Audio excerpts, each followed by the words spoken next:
Welcome back.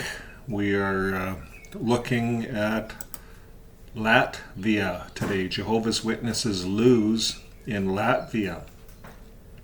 So Latvia is in Europe, just right around Estonia and a few of those other countries. So let's see, what did Jehovah's Witnesses lose in Latvia? Well, today's video is thanks to watching Watchtower. They watch Watchtower 24 hours a day, and we do get a lot of news from them. So they put this article up, Jehovah's Witnesses lose in Latvia, and we'll cover it.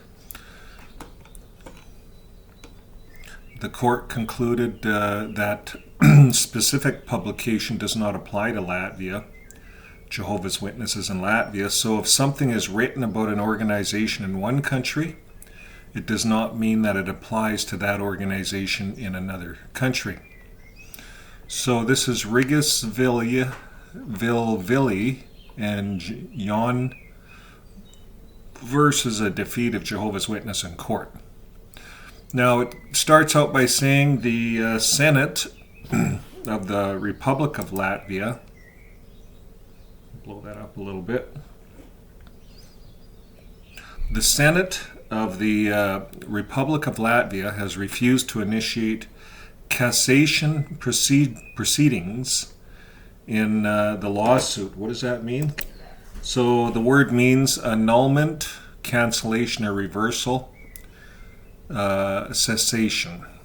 So that's what they refused to initiate, the cessation. So the Republic, or the country, refused to cancel or stop the newspaper company from doing what they do, journalize, talk about things, open things up.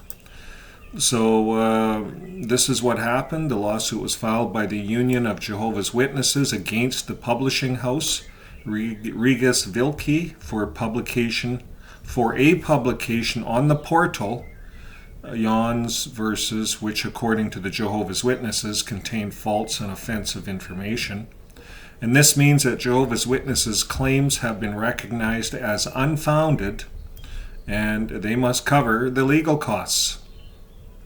So when you take people to court and you lose, you have to cover the legal costs. Jehovah's Witnesses are paying for this big time. The Union of Jehovah's Witness congregations, as well as two private individuals, filed a lawsuit against the publishing house at the end of 2022, demanding that it retract the statements they believe to be offensive in the publication of the portal of Jauns versus Jehovah's Witnesses are persecuted by sex scandals, church elders harass and sexually abuse children, as well as to recover a total of 20,000 euros for moral damage in favor of the plaintiff, Jehovah's Witnesses. The publication described cases recorded in several foreign countries where sexual abuse of children had occurred in Jehovah's Witness communities. And interestingly, the Jehovah's Witnesses had filed lawsuit against the publishing house and the portal, not immediately after the publication, but a year and 8 months later, which allowed the defense to reasonably ask, can one really speak of damage caused by publication if the lawsuit is filed with the court after more than a year and a half? Yeah, I wonder why they waited so long. Scandals abroad, but insults in Latvia. The claim of Jehovah's Witnesses is inherently unique in that the story is not about sexual violence cases that occurred in Latvia at all. Namely, the Jauns publication mentions cases that occurred in Denmark, Germany, Austria, and the USA, and elsewhere, referring to information compiled by international organizations. And Jehovah's Witness congregation in all these countries have not had any complaints against the Jauns publication, but the Latvian congregation has. No, sure they are.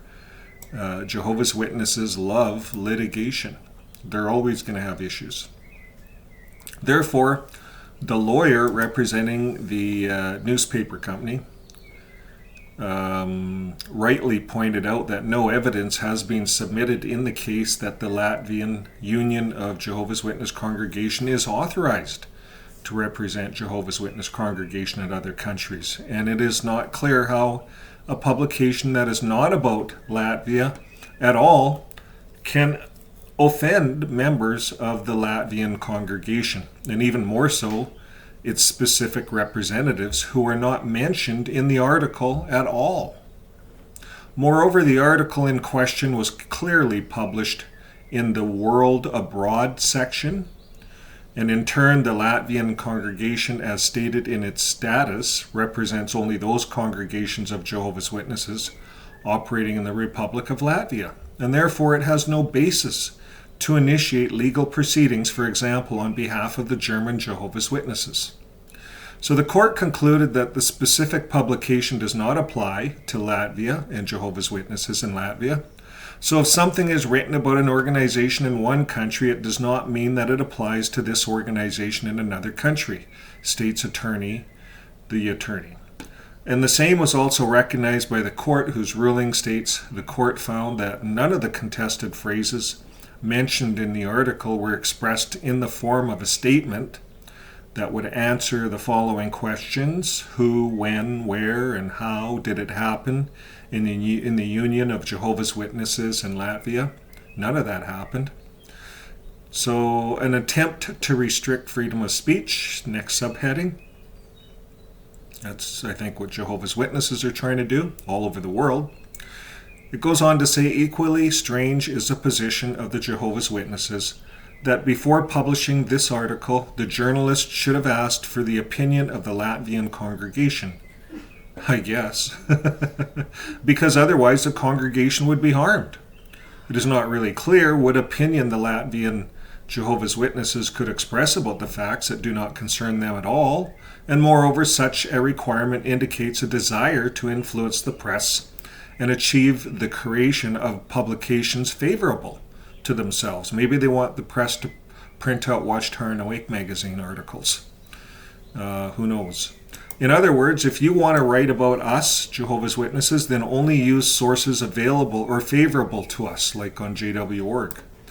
Well, we could fit that in all of our articles, I'm sure. We can just go over to JW.org here, and we're on JW.org. We're going to look at Latvia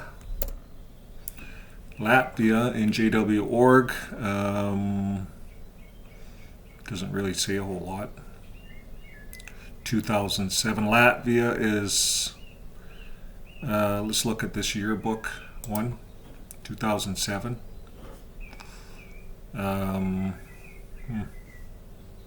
Okay, well, we took a look at it. Not much there. So if you want to write about us, then only use stuff on JW.org, or what's favorable to us, is what they're saying. They're saying use sources favorable to us. So this is in clear contradiction with the law on the press and other mass media, which states that a journalist collects information in any way not prohibited by law, and from any source of information not prohibited by law. So this same law also does not provide for prior coordination of publications. So journalism, they just go out and collect information. The Jauns publication was based on information compiled by organizations such as Jauns.lv, and quoted its vice president, Barbara Cahoot, who spoke about sexual violence in Jehovah's Witness environment, as well as stories on this topic found on the website silentlambs.org. And you cannot punish a journalist for expressing opinions using quotes from other people. This is already a restriction of freedom of speech. And in this case, the court ruled that the publication reflected the opinions of other people, referring to several foreign sources that have compiled information about cases of pedophilia in Jehovah's Witness organizations. And in addition, the publication also mentions that Jehovah's Witnesses themselves do not agree with these accusations, the lawyer emphasizes.